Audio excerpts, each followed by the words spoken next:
Le jour où Ronaldinho a brillé sur le terrain et a humilié la Juventus était un moment épique dans le foot. Ça s'est passé le 10 janvier 2010 lors d'un match entre Milan et Juventus à Turin pour le championnat italien. La Juventus, qui jouait à domicile et devait absolument gagner, avait des joueurs de ouf comme Gianluigi Buffon, Alessandro Del Piero et la légende Fabio Cannavaro, un des rares défenseurs de l'histoire du foot à avoir décroché le Ballon d'Or. De l'autre côté, Milan avait une équipe blindée de stars comme Dida, Andrea Pirlo, Gennaro Gattuso, Alexandre Pato, Clarence Seedorf et la superstar Ronaldinho, un vrai sorcier du foot capable de prouesses dingues. C'était un clash de titans et une nouvelle chance pour Ronaldinho de montrer à tout le monde son talent balle au pied. Dès que l'arbitre a sifflé le début du match, c'était le feu. Direct, dès la première minute, Ronaldinho a montré son skill technique en reprenant le ballon et, sans perdre de temps, il a balancé une passe de malade à Pato qui filait vers le but. Pato, déjà dans la surface, contrôle la balle avec la poitrine mais galère un peu. Même sous pression, il tente le tir mais ça n'a pas assez de punch, easy pour Buffon qui capte sans souci pour la Juve. Juste après, la Juve a réagi. Vincenzo Iacchini, avec un sprint de malade, reçoit une passe profonde parfaite dans la surface. Il se prépare à tirer avec détermination, mais un défenseur de Milan bloque le tir, stoppant net la tentative de but. Peu après, à la 3e minute, la Juve a une autre occasion en or quand Iacchini capte un super passe en profondeur et se retrouve face à face avec le gardien, Del Piero à gauche en option. Mais il choisit de frapper direct et le ballon frôle le poteau, sortant en touche. Del Piero, vénère, ne cache pas son agacement de ne pas avoir reçu la passe alors qu'il était en position idéale pour marquer. Maintenant, c'était au tour de Ronaldinho de refaire surface dans le jeu. Salut fans de foot! Avant de continuer à mater la vidéo, pense à t'abonner à la chaîne. Vers la 4e minute, Milan lance une attaque de ouf, démantelant la défense adverse avec des passes rapides, finissant par une passe de Seedorf pour Ronaldinho à gauche dans la surface. Même sous grosse pression et avec le ballon presque sortant en touche, Ronaldinho arrive encore à envoyer un tir croisé vers le but. Mais le gardien adverse est sur le qui-vive et capte le tir. Dès les 11 minutes, la Juve a fait battre le cœur de la défense du Milan. Claudio Marchisio, d'une audace folle, a décoché un tir puissant du droit depuis l'extérieur de la surface. Le tir était tellement fort que même avec Dida bien placé, le gardien n'a pu que partiellement repousser le ballon. Heureusement, un défenseur milanais était sur le qui-vive et a vite écarté le danger du rebond. Jusqu'à la 13e minute, le match était bien équilibré. Mais tout a changé quand Milan a récupéré la possession au milieu du terrain. Seedorf, avec sa vision de jeu incroyable, a servi un passe de ouf à Antonini, prêt à attaquer. Antonini, avec une accélération fulgurante et une détermination sans faille, a percé la défense adverse et s'est infiltré dans la surface. Avant que quiconque puisse l'intercepter, il a lâché un tir puissant et précis. Le tir était tellement bien placé que même les réflexes rapides de Buffon ont été insuffisants. Le ballon a filé dans le filet, marquant le premier but de Milan dans le match. Ce but crucial, inscrit en début de partie, a déclenché une célébration euphorique parmi les joueurs de Milan, qui avaient maintenant un avantage significatif sur le terrain ennemi face à un adversaire redoutable. La célébration était palpable, ce but pouvant être le premier signe d'une victoire mémorable sur un rival puissant. Pendant ce temps, Ronaldinho était impatient de montrer son football. À la 26e minute, la star brésilienne a montré un peu de son talent avec le ballon en faisant plusieurs jongles malgré la forte pression des adversaires, éblouissant le public. Peu après, Ronaldinho a encore brillé en interceptant une passe adverse et en lançant une contre-attaque dévastatrice. Il a progressé en échangeant des passes précises avec ses coéquipiers, et même après un passe intercepté, il a rapidement récupéré le ballon avec agilité et détermination. Poursuivant sa course vers le but adverse, Ronaldinho a alors reçu une passe habile de Pato dans la surface. Avec toute la sérénité et la maîtrise qu'un joueur de son calibre possède, Ronaldinho a saisi l'opportunité et a tiré un coup de pied ras et implacable vers le but. Buffon a tenté un sauvetage héroïque, mais le tir du crack brésilien était si parfaitement placé qu'il a annulé toute possibilité de défense. La célébration de Ronaldinho était un spectacle à part entière. Il a couru à travers le terrain, affichant ses célèbres gestes de hang loose et, pour couronner le tout, il a exécuté quelques-uns de ses pas de samba iconiques. Le stade vibrait alors que Ronaldinho montrait non seulement son talent exceptionnel avec le ballon, mais aussi son authenticité et son charisme inégalé, célébrant d'une manière que seul lui sait faire. Avec un retard de 2 buts dans leur propre stade bondé, la frustration commençait à s'emparer des joueurs de la Juventus, comme à la 35e minute quand Cannavaro, dans un moment de désespoir, a commis une faute violente sur Marco Borriello. L'agressivité a coûté cher à Cannavaro, qui a reçu un carton jaune pour l'infraction, augmentant encore la pression sur l'équipe locale. À la 38e minute, dans un élan désespéré, la Juventus a attaqué avec Del Piero, qui a lancé un puissant tir de loin avec son pied gauche. Le tir était précis et menaçant, mais Dida, avec des réflexes rapides, a réalisé un arrêt spectaculaire pour Milan. La tension dans le match est restée élevée jusqu'au derniers instants de la première mi-temps. Dès que l'arbitre a sifflé le début de la seconde période, l'intensité a explosé. À la 49e minute, Milan a lancé une attaque lorsque Alexandre Pato a reçu le ballon, mais a été violemment abattu par une faute brutale de Grosso, qui l'a frappé par derrière. L'arbitre, totalement attentif à l'action, a rapidement sanctionné Grosso d'un carton jaune. Imperturbable, Pato s'est rapidement relevé, a pris le ballon et s'est positionné pour le coup franc. Au signal de l'arbitre, il a tiré un coup franc puissant et précis. Cependant, de l'autre côté se trouvait Manninger qui venait d'entrer dans le jeu et, avec des réflexes aiguisés, a effectué un arrêt spectaculaire, frustrant l'attaque milanaise. Maintenant, c'était à Ronaldinho de montrer à nouveau sa magie. Immédiatement après l'action précédente, Milan est reparti à l'attaque avec Ronaldinho avançant sur la gauche. Défiant la défense, il a dribblé dans la surface et a passé à Marco Borriello, qui malheureusement a perdu le contrôle du ballon en essayant d'avancer. Cependant, la défense de la Juventus s'est embrouillée en essayant de dégager, permettant à Milan de récupérer rapidement le ballon. Avec un brin de magie, Ronaldinho, dos au jeu, a trouvé Borriello avec une passe spectaculaire. Mais sous une intense pression, Borriello a de nouveau été désarmé avant qu'il puisse finaliser, frustrant une action prometteuse. À la 53e minute, Milan a repris possession du ballon et Ronaldinho a lancé un contre-attaque électrisante, dribblant habilement un adversaire et utilisant sa vision du jeu pour envoyer une passe précise à Alexandre Pato en attaque. Cependant, alors que Pato accélérait pour atteindre le ballon, il a été abattu par un défenseur adverse. Mais l'arbitre a choisi de ne pas siffler la faute de manière surprenante. Peu après, Ronaldinho a pris le ballon à gauche de l'attaque et a tenté de montrer son dribble célèbre face à deux défenseurs adverses en même temps. Mais cette fois, ils étaient préparés et ont réussi à désarmer la star, frustrant sa tentative de passer. À la 62e minute, Milan a lancé une attaque sur la droite avec Alexandre Pato exécutant des dribbles spectaculaires pour passer deux défenseurs. Alors qu'il s'apprêtait à entrer dans la surface, un troisième adversaire l'a abattu avec une faute dangereuse. Près de la surface, cette infraction représentait un risque imminent pour l'équipe adverse, surtout avec Pirlo, un maître des coups francs, prêt à exécuter. Au moment du coup de sifflet de l'arbitre, au lieu de viser directement le but, Pirlo a opté pour un centre astucieux. Cependant, la défense adverse était attentive et a réussi à intercepter le pass, neutralisant la menace. Il était temps que Ronaldinho brille de nouveau dans le match. Et c'est exactement ce qui s'est passé à la 66e minute, quand Milan a lancé une autre attaque dévastatrice, Zambrotta recevant une passe précise sur l'aile droite et envoyant un centre venimeux dans la surface. La défense de la Juventus a réussi à éloigner le ballon initialement, mais par un tour du destin, il est tombé parfaitement au pied de Ronaldinho dans la surface. La star brésilienne, voyant un espace invitant entre les défenseurs, n'a pas hésité et a décoché un tir rasant d'une extrême précision vers le but. Le gardien remplaçant Manninger s'était tiré au maximum pour atteindre le ballon. Cependant, le tir de Ronaldinho était tellement parfait qu'il l'a dépassé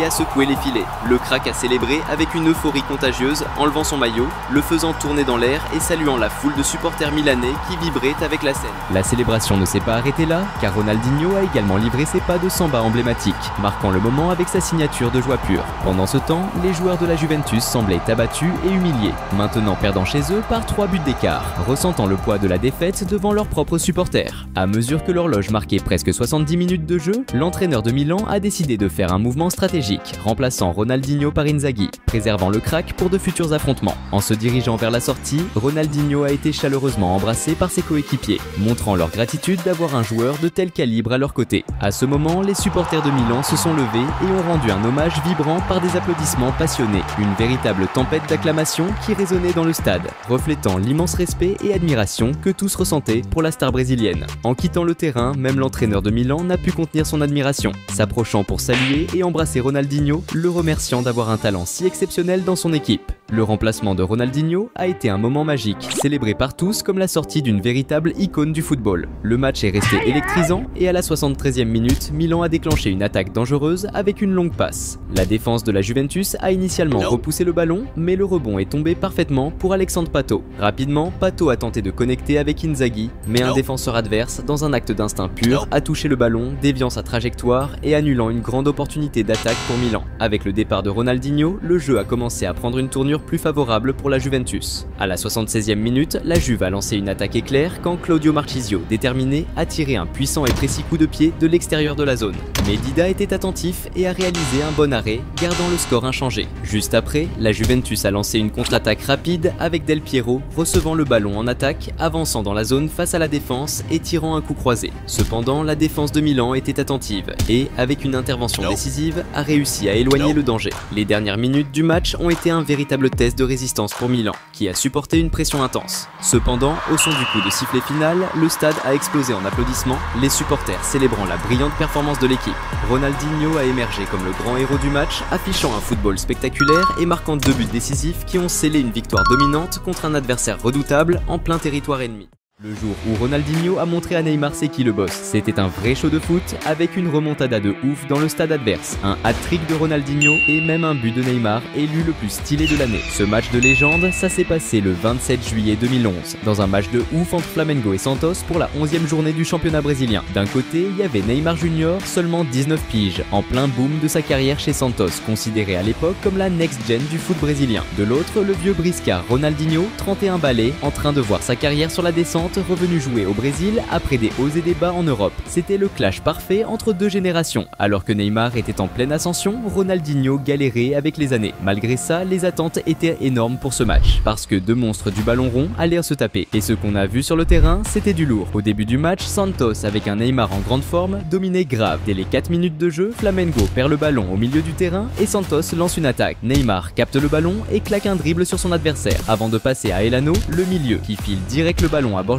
l'attaquant qui contrôle et envoie une frappe aux petits oignons pour marquer. Avant même 5 minutes de jeu et que Ronaldinho ait même touché le ballon, l'équipe de Neymar avait déjà planté le premier but. Flamengo a tenté de réagir après ce but, avec une combi avec Ronaldinho qui renvoie à l'attaquant Luis Antonio, mais ça n'a pas marché. À 10 minutes de jeu, le milieu Elano foire une passe en arrière et file le ballon direct au pied de Ronaldinho qui n'hésite pas une seconde et fonce sur les défenseurs adverses. Il montre son génie en dribblant 2 joueurs de Santos et finit du pied gauche dans le petit filet. Malgré cette superbe action, le gardien adverse était hyper à l'affût et réussit à sortir une belle parade du bout des doigts. Quelques minutes passent et après que Santos ait perdu encore une fois le ballon en défense, Ronaldinho chope une nouvelle chance. Il contrôle vite le ballon et trouve un espace pour tirer, mais encore une fois, Rafael, le gardien de Santos, était là pour bloquer le tir de Ronaldinho. À ce moment, Ronaldinho capte qu'il va devoir sortir le grand jeu et oser plus pour dépasser le gardien adverse. Moins d'une minute plus tard, Neymar décide de passer à l'attaque et intercepte une passe adverse au milieu du terrain. Il décide alors de monter l'attaque en passant à Ganso, qui lui renvoie la balle pour finir, mais le gardien bloque le tir. La balle revient vers Neymar, qui même au sol,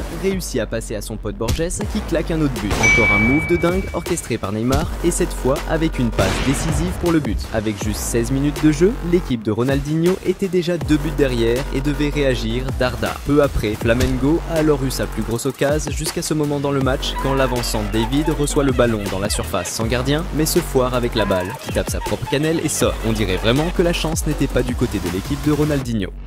Salut fans de foot! Avant de continuer à mater la vidéo, pense à t'abonner à la chaîne.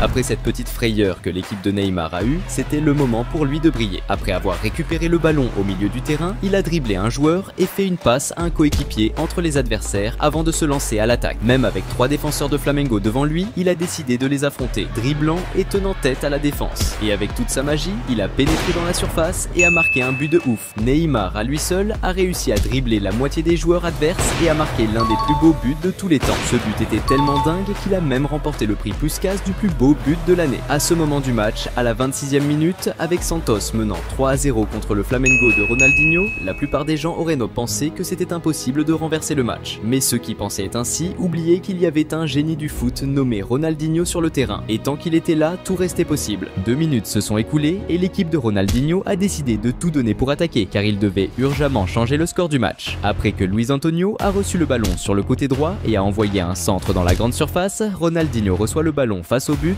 et cette fois, il ne gâche pas l'opportunité, marquant son premier but dans le match. Vu le score humiliant, Ronaldinho n'a même pas voulu célébrer. Il a juste pris le ballon dans les filets et voulait vite reprendre le jeu, car il restait beaucoup à faire. Ce but a apporté un peu d'espoir à l'équipe de Flamengo, qui avait encore besoin de marquer 2 buts pour égaliser. Quelques minutes plus tard, l'équipe de Ronaldinho attaque à nouveau. Et encore une fois, avec un centre venant du côté droit, Flamengo marque un autre but, cette fois de la tête par le milieu de terrain, Thiago Neves. Et tout comme Ronaldinho n'avait pas célébré son but, Thiago Neves a fait de même en prenant le ballon dans les filets et en courant pour relancer le jeu. Le match était intense et dynamique, avec déjà 5 buts marqués en moins de 30 minutes de jeu. Et juste 5 minutes plus tard, l'équipe de Ronaldinho attaque à nouveau, marquant un but qui n'a pas été validé pour hors-jeu. Dans une nouvelle attaque de Flamengo, Ronaldinho fait une belle passe de talon dans la zone pour Thiago Neves, mais le gardien adverse réussit une bonne défense. À ce moment-là, les gens ont commencé à réaliser qu'un retournement de Flamengo était possible, et que si Neymar ne passait pas à l'action rapidement, les choses pourraient prendre une autre tournure. Et c'est exactement ce qu'il a a décidé de faire. En recevant le ballon au milieu du terrain, sur le côté gauche, il fonce à toute vitesse et finit par être poussé dans la zone, l'arbitre sifflant un penalty. Le mec choisi pour tirer le penalty était le vétéran Elano, qui a décidé de tenter un coup audacieux en faisant une panenka. Mais ça a rendu la vie facile au gardien de Flamengo, qui s'est même permis de jongler avec le ballon. Ce but aurait pu creuser l'écart et décider de l'issue du match, mais un raté pareil a gardé les espoirs de l'équipe de Ronaldinho bien vivants. Peu après, quelques minutes avant la fin de la première mi-temps, Flamengo passe à l'attaque et obtient un corner. Ronaldinho tire un corner de ouf, la balle atterrissant sur la tête de son pote David, qui dévie et marque. La première mi-temps se termine sur un score de 3-3, avec un match bien équilibré entre Ronaldinho et Neymar, chacun ayant marqué un but et donné une assist. La deuxième mi-temps commence équilibrée, les deux équipes cherchant à finir et ayant de réelles chances de marquer. Et juste 5 minutes après le début, Neymar décide de passer à l'action et de montrer pourquoi il était considéré comme la future star du foot brésilien. Pendant une contre-attaque de Santos, Neymar reçoit un super pass de son coéquipier qui le met en face du but. Et avec toute sa technique et habileté, il contrôle le ballon et tire avec classe, marquant un autre but dans le match et creusant l'écart pour son équipe. À ce moment-là, Neymar avait déjà une perf de malade avec 2 buts et une assist. Une prestation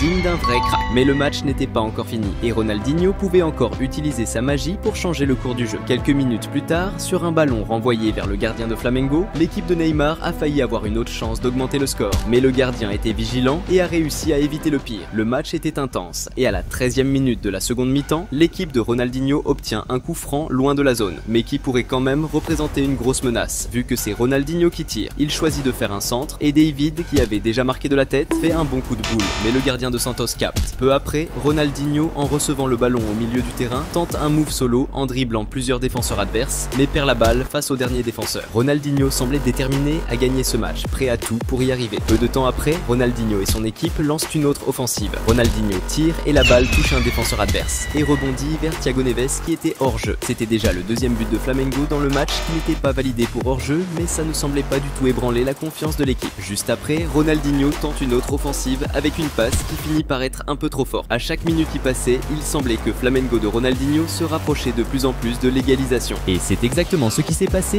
quand à la 21e minute du match, Ronaldinho reçoit le ballon près de la zone adverse et tente de dribbler les défenseurs, mais se fait faucher. Cette distance de seulement 19,9 mètres représentait un gros danger pour les adversaires, parce que c'était Ronaldinho, l'un des meilleurs tireurs de coups francs du monde, qui allait tirer. Avec toute l'audace et la personnalité qui caractérise Ronaldinho, il décide de frapper le coup franc sous le mur au moment où les joueurs adverses sautent en pensant qu'il tirerait par-dessus. Résultat, un golazo de Ronaldinho qui ramène encore une fois l'égalité pour son équipe. À ce moment du match, la rivalité entre Neymar et Ronaldinho était de nouveau équilibrée, chacun ayant marqué 2 buts et fait une assist, une performance spectaculaire des deux. Si le match se terminait ainsi, ce serait déjà un match magnifique, mais le destin était sur le point de choisir un vainqueur pour ce duel. Neymar voulait aussi beaucoup cette victoire et a même tenté une action individuelle sur la gauche, affrontant la défense adverse et tombant dans la zone. Mais cette fois, aucun coup franc n'a été sifflé. Quelques minutes plus tard, il tente encore une action solo en dribblant par le milieu, mais il se fait faucher par les joueurs de Flamengo. Neymar continue d'insister et après avoir reçu un ballon dans la zone, il le contrôle et se crée de l'espace pour tirer, mais son tir part à côté. Juste après, Neymar tente encore une action individuelle, dribblant le défenseur adverse et tirant encore à côté. Malgré l'excellente performance de Neymar, le destin avait réservé cette soirée pour Ronaldinho. À la 35e minute de la seconde mi-temps, lors d'un contre-attaque de Flamengo, Ronaldinho reçoit le ballon sans marquage et il ne gâche pas l'opportunité et marque son 3e but dans le match. Les gens n'en croyaient pas leurs yeux, Ronaldinho venait de marquer un hat-trick dans un match contre Neymar qui avait commencé avec son équipe menée 3-0. On dirait un scénario de film, mais c'était la réalité. Après ce retournement historique, l'équipe de Ronaldinho a réussi à tenir le jeu pendant 13 minutes jusqu'à la fin du match, scellant la victoire 5-4 sur l'équipe de Neymar. Ce jour est entré dans l'histoire du foot comme le match le plus stylé du championnat brésilien. Un duel historique entre deux des plus grands joueurs brésiliens de tous les temps, mais avec Ronaldinho montrant qui est le meilleur. Malgré la défaite,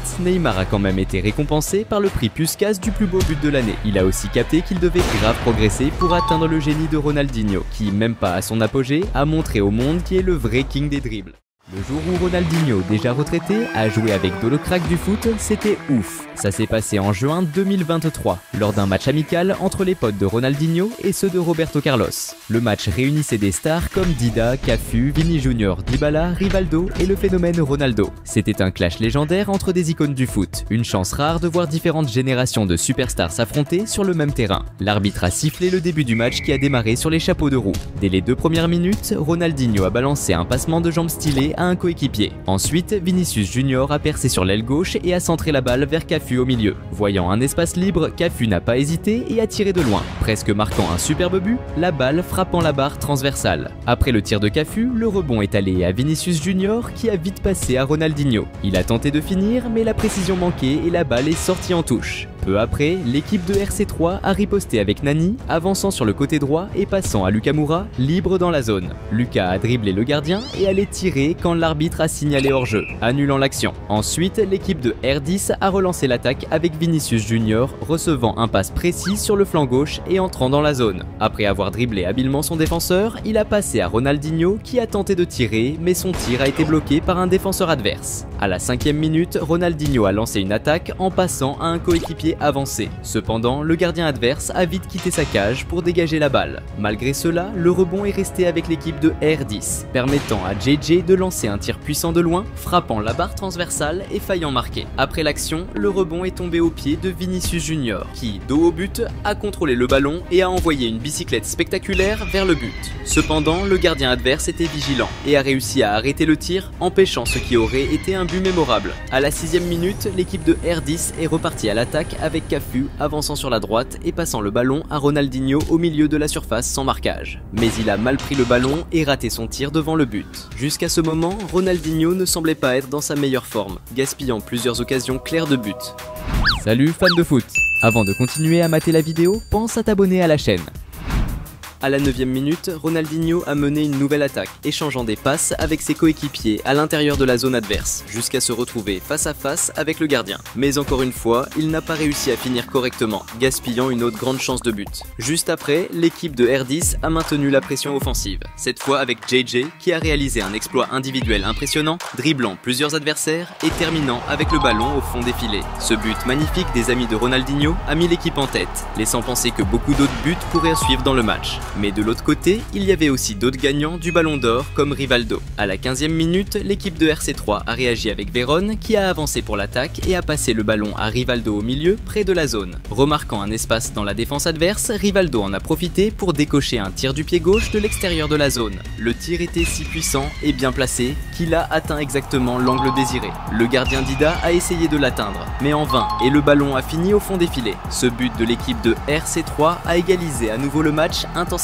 encore la compétition. Vers la 22e minute, Ronaldinho a mené une attaque en passant le ballon à Vinicius Junior, qui était plus en avant. Le talentueux joueur brésilien a avancé vers le but et a tenté un tir qui aurait lobé le gardien, mais le jeu avait déjà été arrêté par l'arbitre qui avait signalé un hors-jeu. Juste après, l'équipe de R10 a repris l'offensive, avec Dybala qui a reçu une passe précise sur l'aile gauche, a avancé et a donné le ballon à Ronaldinho près de la zone. Ronaldinho a alors contrôlé le ballon, avancé dans la zone et tenté un tir au but. Mais la finition était si faible qu'elle ressemblait plus à une passe en retrait pour le gardien. À la 24e minute, l'équipe de R10 a organisé une attaque efficace avec Vinicius Junior avançant sur la gauche, pénétrant dans la zone et utilisant des dribbles rapides pour désorienter le défenseur adverse, créant de l'espace pour faire une passe précise au milieu. Kluivert, qui était parfaitement positionné, a reçu la passe dans d'excellentes conditions et a simplement poussé le ballon dans le but. Ce deuxième but marqué par les amis de R10 a remis l'équipe en tête dans le jeu. Vinicius Junior n'était pas satisfait avec juste une passe décisive. Il en voulait plus. À la 27e minute, le jeune talent brésilien a montré des skills dignes de Ronaldinho en délivrant une passe décisive tout en regardant astucieusement dans l'autre direction, trompant ainsi ses adversaires avec cette technique rusée. Cafu, très attentif, a récupéré la balle avec précision et a rapidement foncé vers le but adverse. Face au gardien, il a réalisé une frappe raffinée, lobant le gardien et déposant le ballon au fond des filets. Ce but spectaculaire de Cafu a provoqué une ovation des supporters, bluffés par la superbe action qui s'est soldée par un but mémorable.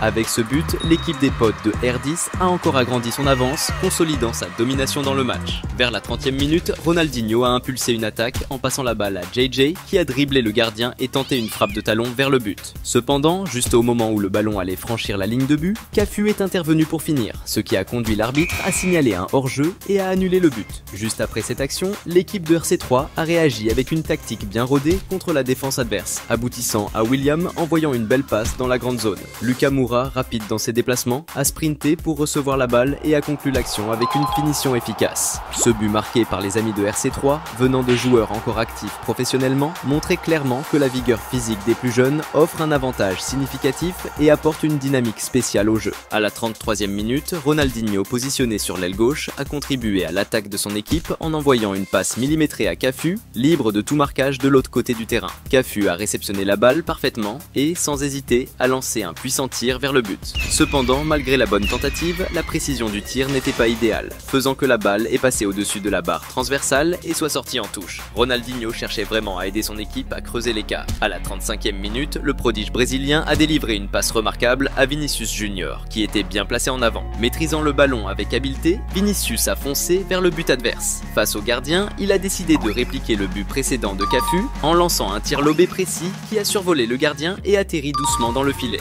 Ce but spectaculaire de Vinicius Junior, résultant d'une passe de Ronaldinho, a servi à augmenter encore plus l'avantage de l'équipe de R10, consolidant sa supériorité dans le match. Alors que le match approchait de la 40e minute, l'équipe de R10 a lancé une autre attaque avec Cafu progressant sur la droite et pénétrant dans la zone adverse. Il a alors fait une passe en arrière, trouvant Ronaldinho dans une position favorable. En recevant le ballon et remarquant que le gardien était déplacé, Ronaldinho a tenté un tir astucieux par-dessus le défenseur, visant le but. Cependant, le gardien a réussi à revenir à sa position à temps et a effectué un arrêt crucial, empêchant un but qui aurait été mémorable de Ronaldinho. Pendant ce temps, Vinicius Junior avait une fin de but.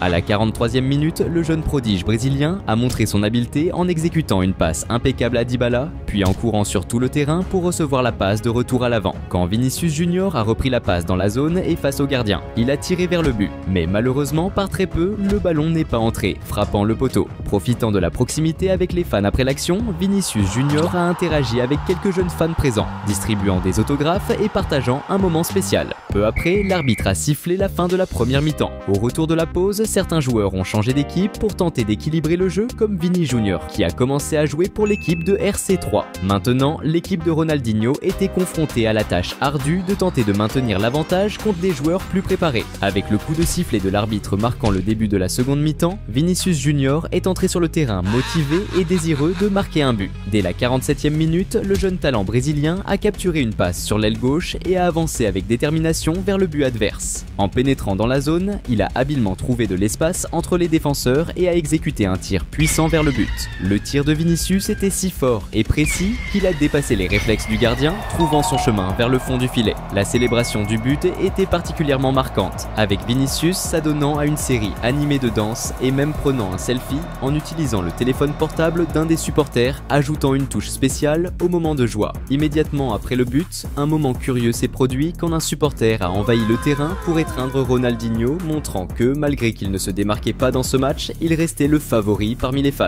À la 55e minute, Vinicius Junior a de nouveau exhibé son talent en contrôlant le ballon avec une élégante touche de talon, lançant une attaque prometteuse. Avançant vers la zone adverse, il a ébloui avec une série de dribbles habiles pour surpasser les défenseurs. Cependant, au lieu de choisir la finition, Vinicius s'est un peu trop emporté avec les dribbles et, malheureusement, a fini par perdre le ballon. À la 56e minute, Ronaldinho a décidé de quitter le jeu, optant pour un remplacement. Même s'il n'a pas été au top de sa forme durant le match, il a quitté le terrain sous les applaudissements des fans, reconnaissant pour sa brillante carrière. À ce moment, certains fans ont tenté d'envahir le terrain pour se rapprocher de Ronaldinho, mais les agents de sécurité sont rapidement intervenus pour les empêcher de s'approcher du joueur. L'intervention des agents de sécurité, face à cette première invasion de supporters, loin de décourager de nouvelles tentatives, semble avoir eu l'effet inverse, motivant encore plus les fans.